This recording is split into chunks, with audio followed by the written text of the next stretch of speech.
존경하고 사랑하는 국민 여러분, 존경하는 정세균 국회의장님과 동료 의원 여러분, 대한민국 제18대 현직 대통령 박근혜는 범죄 피의자입니다. 그것도 국가 권력을 사유화해서 사인들의 호주머니에 국가 세금을 털어넣은 가장 질 나쁜 범죄자입니다. 그런데 그런 범죄 피의자가 지금까지 국가 권력을 틀어진 채 그 국가 권력을 자기 개인의 방어와 보호를 위해 사용하고 있습니다. 대한민국 국민들께서는 이 상황을 도저히 받아들일 수가 없다고 하십니다. 매주 100만 명이 넘는 국민께서 차가운 광장에 모여 촛불을 들고 계십니다.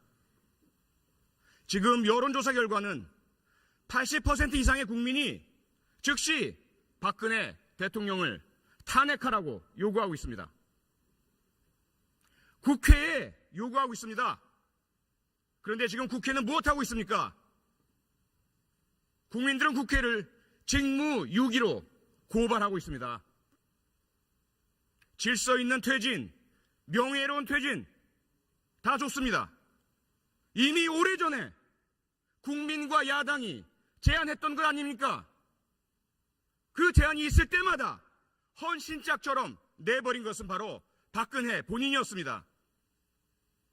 그리고 이미 세 차례 담화를 통해 자기가 한 말을 뒤집고 거짓말을 하길 반복하고 있습니다.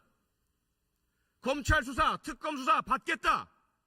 호언장담 공언해놓고 검찰의 대면조사 요청 거부하고 자신의 지휘하에 있는 대한민국의 국가기관 검찰을 능멸하고 명예훼손하고 모욕하고 있습니다.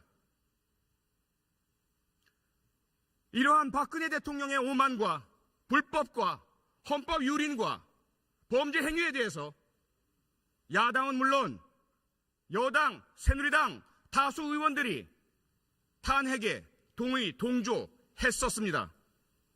하지만 지난 3차 담화 이후 균열이 생겼습니다. 그렇게 소리 높여 박근혜 대통령을 1분 1초도 그 자리에 두어서는 안 된다라고 주장하던 국가와 국민을 위해서 박근혜 대통령은 바로 내려와야 한다고 요구하고 주장하던 새누리당 의원들의 입장이 바뀌었습니다. 야당 일부에서도 의견의 변화가 감지되고 보도되기 시작했습니다. 저는 가만히 있을 수 없었습니다. 대한민국 국회의원의 한 사람으로서 국민이 뽑아주신 국민의 대표로서 저도 그 직무유기의 행렬에 공범으로 동참할 수 없었습니다. 그래서 제가 확인하고 확보한 공적인 자료들을 통해 의원 여러분 한 분 한 분의 탄핵에 대한 찬반 입장을 국민 여러분과 공유하고 있습니다. 그 결과 많은 의원들께서 여러 국민들의 전화 연락을 받으시고 불편하다는 이야기를 들었습니다. 그 부분에 대해서는 진심으로 사과의 말씀을 드리겠습니다.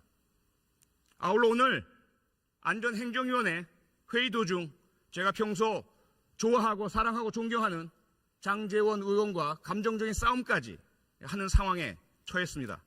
그 부분 역시 개인적으로 장제원 의원께 공개적으로 사과드리겠습니다. 하지만 국회가 제 기능을 할 때까지 박근혜 대통령에 대한 탄핵 소추안에 그 발의안에 누가 서명하고 누가 서명하지 않는지 누구의 서명 때문에 누구의 서명 불참 때문에 탄핵안 발의가 이루어지지 못하는지 그리고 그 탄핵 소추안에 대해서 누구의 불참으로 인해서 의결이 이루어지지 못하는지는 분명히 제가 끝까지 국민과 공유해야 하겠습니다.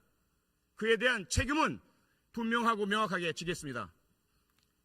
존경하고 사랑하는 동료 의원 여러분, 부디 국민의 이 아픈 소리를 외면하지 마시고 박근혜 대통령 헌법 절차에 따라 탄핵을 의결할 수 있도록 참여하고 도와주시기 바랍니다. 고맙습니다. 네.